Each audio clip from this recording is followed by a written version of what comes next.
Welcome to the WRAL Daily Download. I'm Luis Fernandez. Critics of early voting plans adopted this year by North Carolina Republicans are accusing GOP leaders of discrimination, alleging that they're eliminating sites and days preferred by black voters. The allegations framed tense debates among state and local election officials during a meeting on Thursday. WRAL's Will Doran was there. He joins me now for a conversation. The 2026 midterms are fast approaching, and our early voting plans are now set. If you think that sounds very bureaucratic and boring, well, guess what? You're wrong. Because protesters were yelling, mocking, applauding, and state officials were sparring over accusations of racism, secret backroom plotting, and election conspiracy theories. Our NC Capitol team, Will Doran included, covered all of that and more in a 12-hour meeting on Wednesday, and they join us now. It was great. You know, we packed our snacks, we were ready to go, and it was a doozy. Did you expect it to go that long?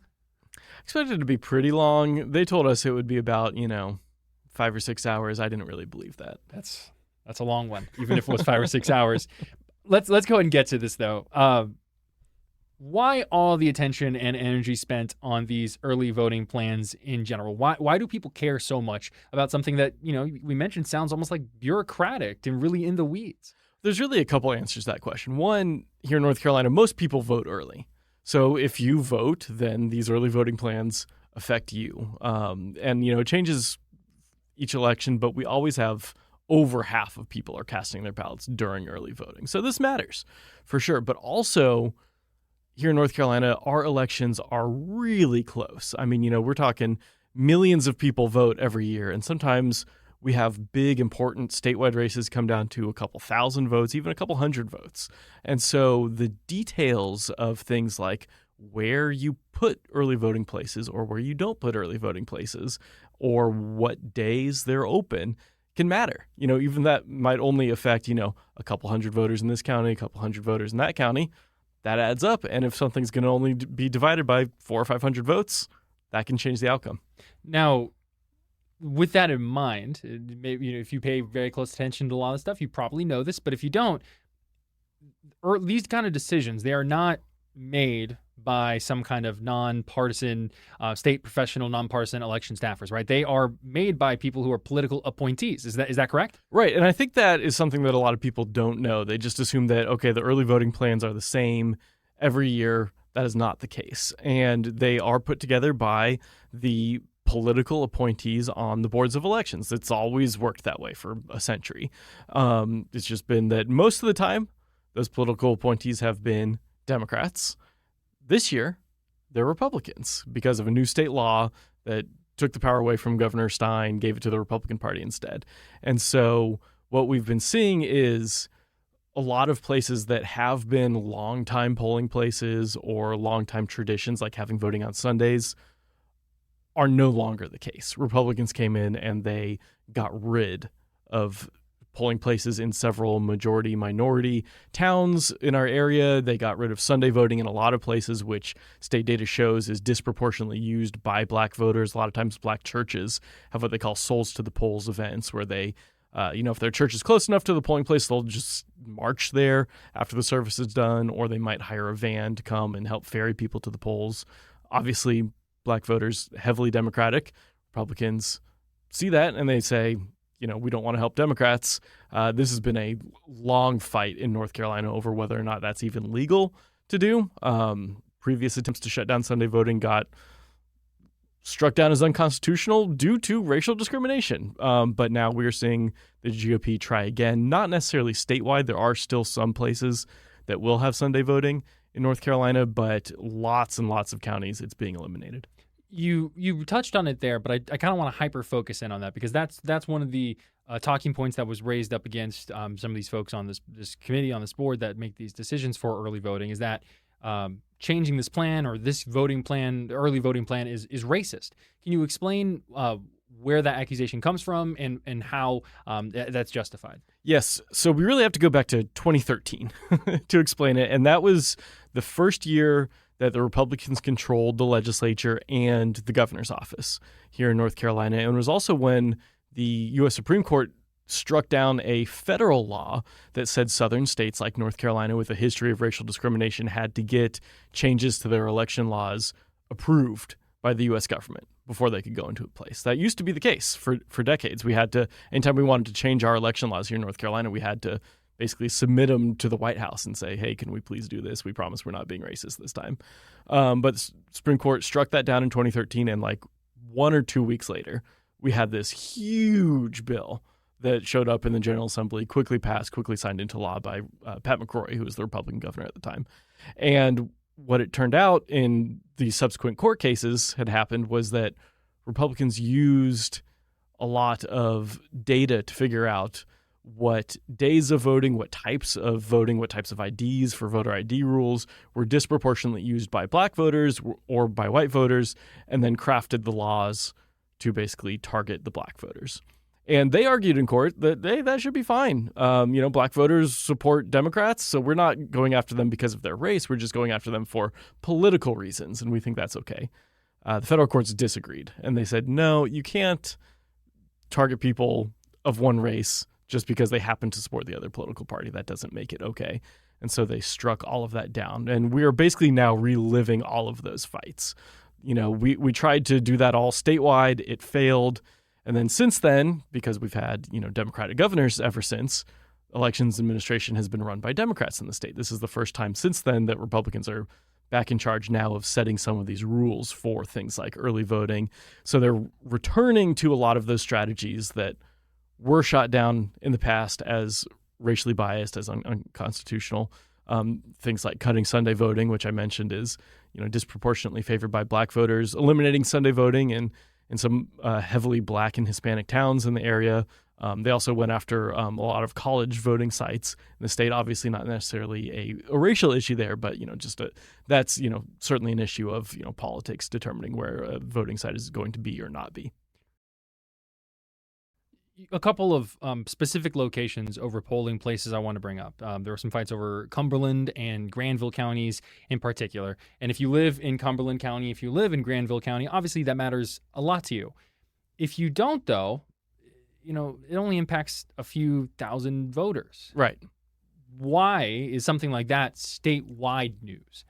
Yes. So what they did in Cumberland County, they eliminated a polling place in Spring Lake, which people know that's a suburb of Fayetteville, heavily black. And they also, in Granville County, the local Republicans wanted to eliminate polling places in two, again, heavily black towns in Granville County, in Oxford and Creedmoor, which is just north of Durham. And in the end, the state board allowed the elimination of the Oxford polling place, which for years has been the most popular in the entire county. But they did put the polling place back in Creedmoor. But again, why is this statewide news? Why should people who don't live in Oxford or Spring Lake care about this? Well, Granville County, for example, that is the home to one of the closest state Senate races in all of North Carolina this year. And right now, the state Senate has the just bare minimum number of Republican seats to have a supermajority and be able to override Governor Stein's veto.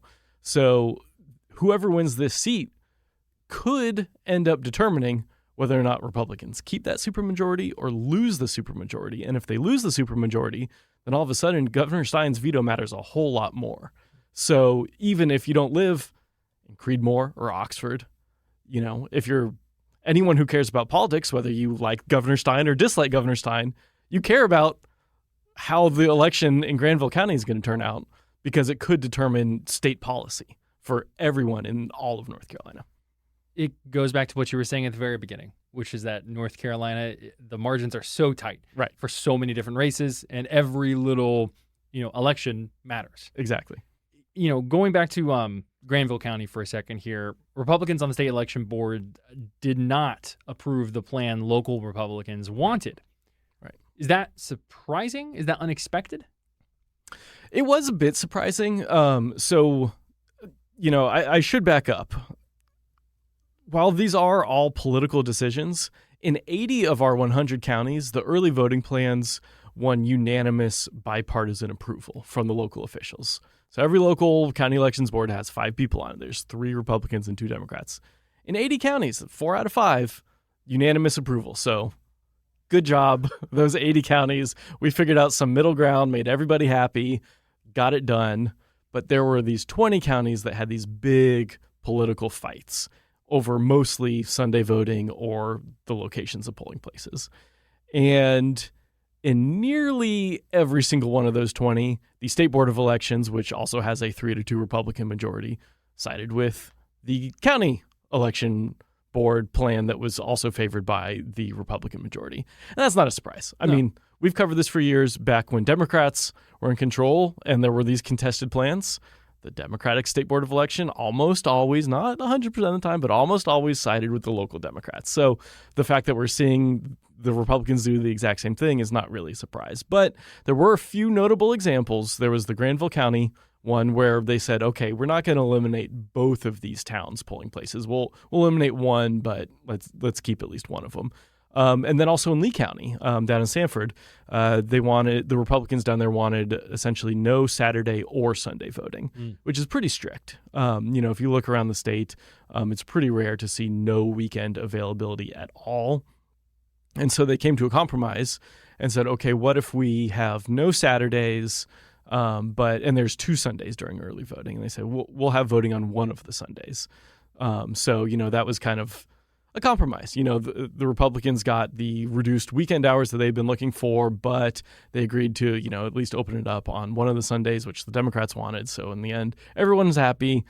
It went through. But that was definitely the exception to the rule. For the most part, it was just, the local GOP plan got approved. And, that could be because, there are legitimate reasons for making these compromises, or it could be that the Republicans at the state level were looking at some of these and saying, this is pretty aggressive. This is more likely than some of the others to get us sued and to lead to a long court battle. And let's just try to head that off now and avoid a lawsuit over are we being discriminatory in our plans. With that in mind, is there any kind of appeal process, anything that people who are upset with these decisions could do to try and reverse them or change them? No. Essentially. All right, great. Thanks for being here. You can't appeal to the state anymore. The state is done. They've made their decision. You can always appeal to the courts and see if you can find a judge who wants to overturn these. Like I said, there was a lawsuit back in 2013 that the NAACP filed against these plans and won. They got a lot of these same rules that we're talking about now tossed out as racially discriminatory. So could we see a new lawsuit or lawsuits against some of these plans? It's definitely possible. I actually recently spoke with William Barber, who was the president of the NAACP back then in 2013 during that lawsuit. He leads a new group now called Repairs of the Breach. He mentioned that they are considering legal action against these, but more immediately he said that his hope is just that this gets people fired up, and that even if, a lot of these Black churches who used to, sponsor Souls to the Polls marches, who now will no longer have that opportunity because Sunday voting doesn't exist in their county anymore, or, anyone else, who feels riled up about this. He said, that they want to make every day Sunday was the phrase that he used. So we could see some litigation, probably more likely that we're just going to see messaging from Democratic and progressive groups trying to just rile up their voters, get them out there, showing up to the polls, no matter what day it is. Thank you to Will for that conversation, and thank you for listening to the WRAL Daily Download and for making us a part of your morning routine. Find the latest North Carolina news on our YouTube page. Just search WRAL. Another great way to get WRAL news is the Morning Briefing newsletter. It's a daily email with Triangle news, events, and headlines to help you get ready for the day. Sign up at WRAL.com/newsletter.